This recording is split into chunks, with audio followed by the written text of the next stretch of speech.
welcome to WKO-TV. It's myself, John Green, WKO World President and organiser the WKO events for the National Championships and World Championships.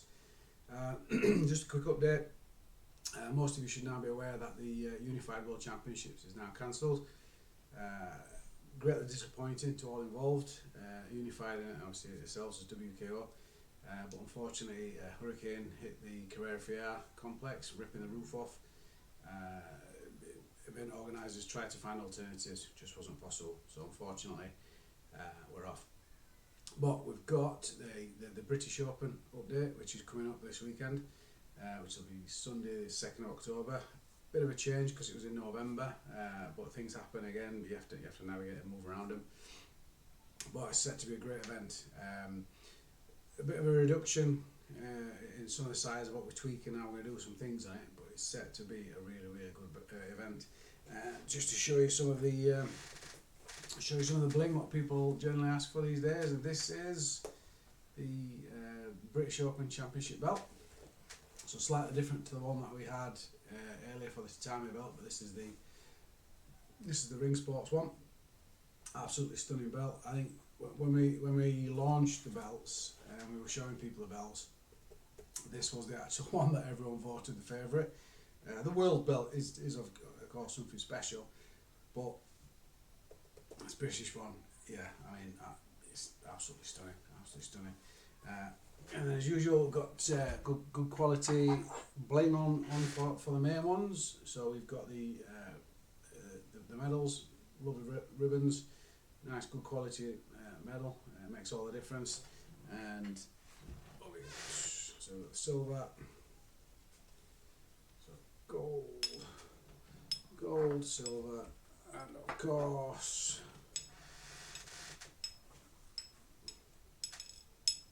bronze. So gold, silver and bronze medals all up for grabs at the championships, and then the upgrade belt that we've got.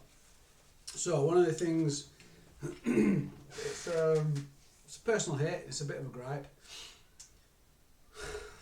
I wish we didn't have to have security at our events, because it's a family event. We want it to be fun, we want it to be sporting. We put barriers up thinking people will see the barriers and they won't go past the barriers, but unfortunately they do. This just causes pain. It just looks a bit of a mess. So this is the first time I've actually put the request out formally via email. We're just asking clubs to just respect the barriers, keep the ringside area clear. The only people that should be ringside is the referee, the judges, the fighters that are fighting, and the cornermen that are cornering them. If the next fighter's up, don't need to be in there. Just go behind the barriers. Spectators don't need to be in there. The barriers are actually 2 meters away from the ring, but 2 meters of the barrier here, people don't like it. They want to be stood the other side of the barrier, so that's the back of it. It just clogs the areas up. It looks a mess. It's untidy. It makes it difficult for fighters to get to the area. It makes it difficult for me to run the areas in case there's any hiccups with the system. And also the medics, they don't have a clear line of sight all the time. And it's seconds it takes for someone to be injured and really not get the care they need if the medics can't see it properly. So, I've asked nicely. I will ask at the start of the rules meeting to remind people, keep out the area. If people don't listen, I'll start disqualifying fighters. It's actually a health and safety risk what you're doing when you're inside the barriers. So stop taking liberties. No one's special. The barriers are close enough. You can see. Please just respect it. That's all we ask. So moving on, and it will feature at the K-1 Worlds as well. So we've got the very first K-1 World Championship coming up, and here's the belt, which will be for the winners of the K-1 World Championships. Obviously an upgrade option. Not everyone gets these, but the option will be there. I've not got the medals finalised yet, but they are going to be nice medals. Whenever do we get anything that's not nice?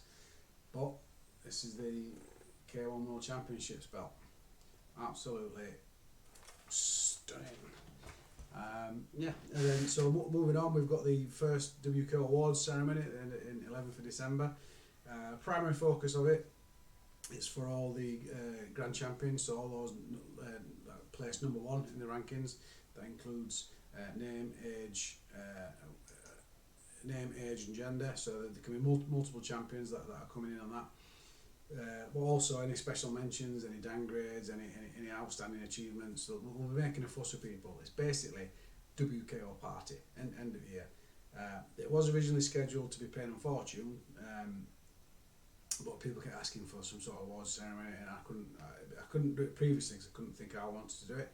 Now with the Grand Prix, when it comes to a close, when we've got the champions, and it's just going to be something special. So for those that want to come on it, more than welcome, and keep an eye on the rankings. And the British Championships, and then the K-1 Worlds. That's it. That's it for the 2022 Grand Prix, and then the points accumulated will come up, and the number ones will be announced. So again, we've got the K-1 World Championships on 22nd of October. The countries that are coming in for this, it's insane, and it is purely K1, A class, B class, C class, D class, all things K1. If you're a K1 gym and you're up there, you're not going to it. It's mental. It's in the UK. Get yourselves there. Get support. And it's going to be special.